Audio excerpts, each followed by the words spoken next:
नमस्कार.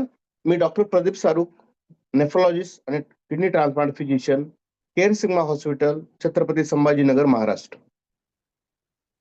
पायावरची सूज म्हणजेच पेडल इडिमा हा काय असतो, कुठल्या आजारामध्ये दिसतो, याबद्दल आपण आजच्या या व्हिडिओमध्ये जाणून घेऊयात. किडनीचं महत्वाचं काम काय आहे, तर शरीरामध्ये जेवढं काही पाणी आहे ते फिल्टर करणं, शरीरातलं क्षार, आम्ल, ब्लड प्रेशर कंट्रोलमध्ये ठेवणं. किडनीपासून एक इरिथ्रोपोएटिन नावाचं संप्रेरक म्हणजे एक द्रव आपण त्याला म्हणू शकतो. हे तयार करते किडनी आणि ज्याच्यामुळं ब्लड प्रोडक्शन, हिमोग्लोबिन तयार होण्यामध्ये मदत होते. ज्यावेळेस एखाद्या व्यक्तीच्या किडन्या, दोन्ही किडन्या 85 किंवा 90% पेक्षा जास्त फेल होतात, अशा व्यक्तींना डायलिसिस करायची गरज पडते.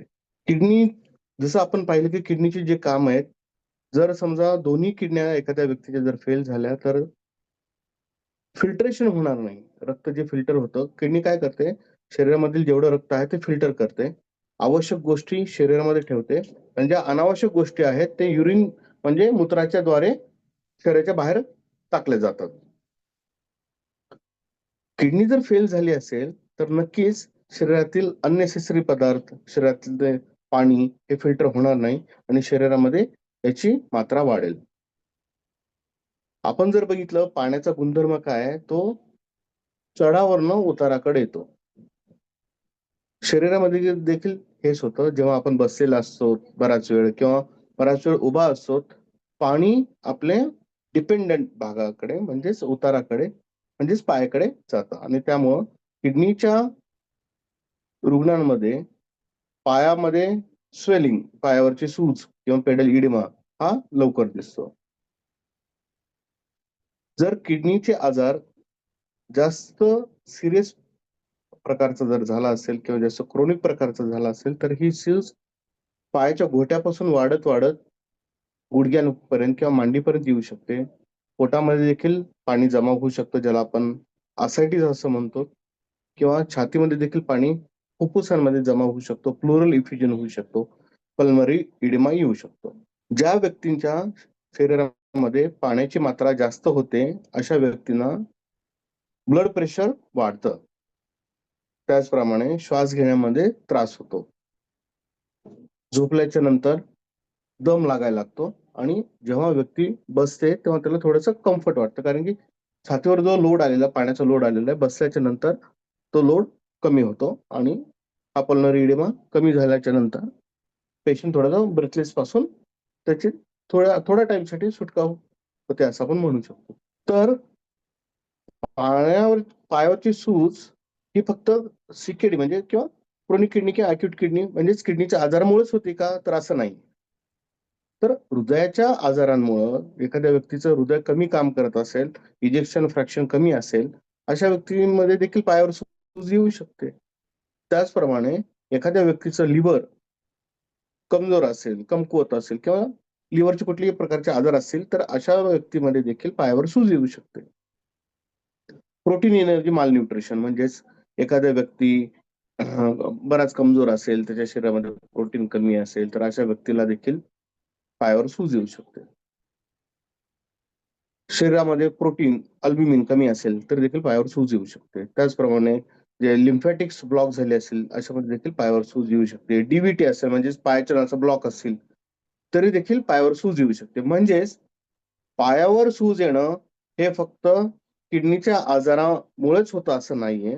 नक्कीच किडनीचा आजार हा महत्वाचा कारण ठरू शकतं, परंतु इतर कुठले आजार आहेत का हे देखील बघणं जरुरी असतं.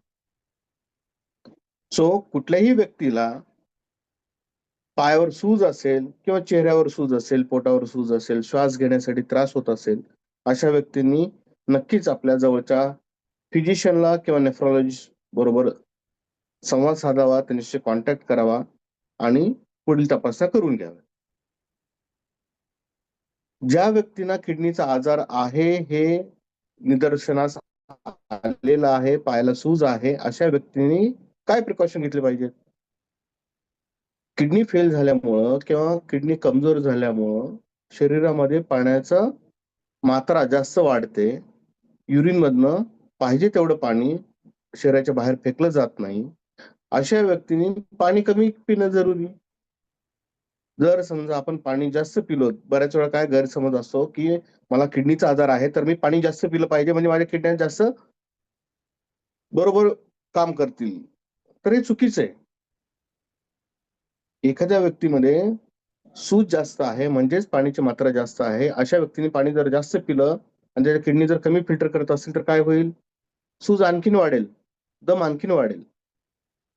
उलट ज्या व्यक्तींना सूज येते, दम लागतोय अशा व्यक्तींनी पाणी कमी पिलं पाहिजे.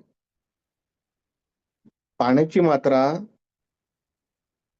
आपलं क्रिएटिन किती आहे, आपले सिम्प्टम्स कसे आहेत, आपला दम कसा आहे, ब्लड प्रेशर किती आहे आणि लघवीची मात्रा किती आहे यानुसार एक अंदाजे 700 ml, 1 लिटर, जास्तीत जास्त 1.5 लिटर पर्यंत आपले नेफ्रोलॉजिस्ट तुम्हाला नक्कीच सांगू शकतील.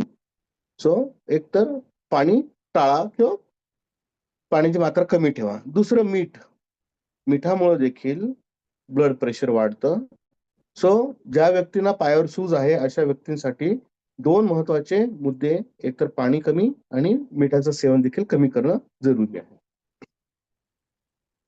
त्याचप्रमाणे आम्ही काही प्रकारचे डायुरेटिक्स म्हणजे अशी काही औषधे आहेत ज्याच्यामुळे शरीरातील एक्स्ट्रा पाणी हे लघवी मार्फत बाहेर काढण्यात येऊ शकतं. ज्याप्रमाणे एखादा ओला टॉवेल असेल, आपण विरघळून पाणी काढू शकतो. शरीरातलं पाणी काढू शकू का आपण? नक्कीच नाही.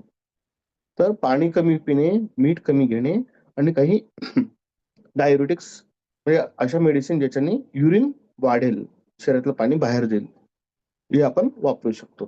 त्याचप्रमाणे जर एखाद्या व्यक्तीला प्रोटीन कमी असल्यामुळं किंवा अल्ब्युमिन कमी असल्यामुळं जर समजा ही सूज येत असेल, तर अशा व्यक्तीनं प्रोटीन डाएट देखील एकतर डायटिशियन किंवा त्यांचे नेफ्रोलॉजिस्ट सजेस्ट करू शकतो. ज्या व्यक्तींच्या किडन्या ह्या कायम स्वरूपाच्या 85% पेक्षा जास्त दोन्ही किडन्या फेल झालेल्या आहेत, अशा व्यक्तींना डायलिसिस म्हणजेच एक कृत्रिम प्रकारची किडनी, ज्याप्रमाणे आपण आपले कपडे खराब झाल्याच्या नंतर वॉशिंग मशीनमध्ये टाकून ते धुतो किंवा वॉश करतो. त्यानंतर आपला ड्रेस चांगला दिसतो, फ्रेश दिसतो. त्याचप्रमाणे जर किडन्या जर फिल्टर नाही करू शकत आहेत आपलं ब्लड, तर अशा वेळेस जे क्रिएटिन वाढतं, शरीरामध्ये युरिया वाढतो किंवा पाणी वाढतं, हे काढण्यासाठी डायलिसिस नावाची एक मशीन असते.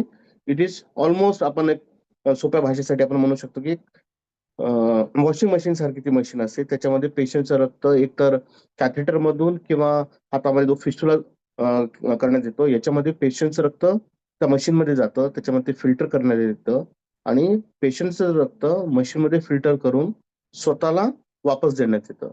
म्हणजेच डायलिसिस म्हणजे काय? एक रक्त शुद्धीकरण करण्याची मशीन आहे, ज्याच्यामध्ये पेशंटचं रक्त जाऊन शुद्ध होऊन स्वतःला मिळतं. आणि शरीरातलं जे एक्स्ट्रा पाणी आहे, जे किडनी वाटे फिल्टर व्हायला पाहिजे, पण नाही होऊ शकत आहे, असं देखील पाणी आपण त्या डायलिसिसच्या माध्यमातून आपण काढू शकतो.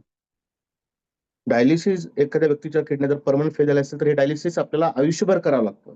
आठवड्यातून 2दा किंवा 3दा डायलिसिस आपल्याला करावं लागू शकतं. जर सूज जास्त असेल, दम जास्त असेल, छातीमध्ये पाणी जास्त असेल, तर अशा व्यक्तींना ऑलमोस्ट 3, 4, 5 वेळा करायची गरज पडू शकते. धन्यवाद.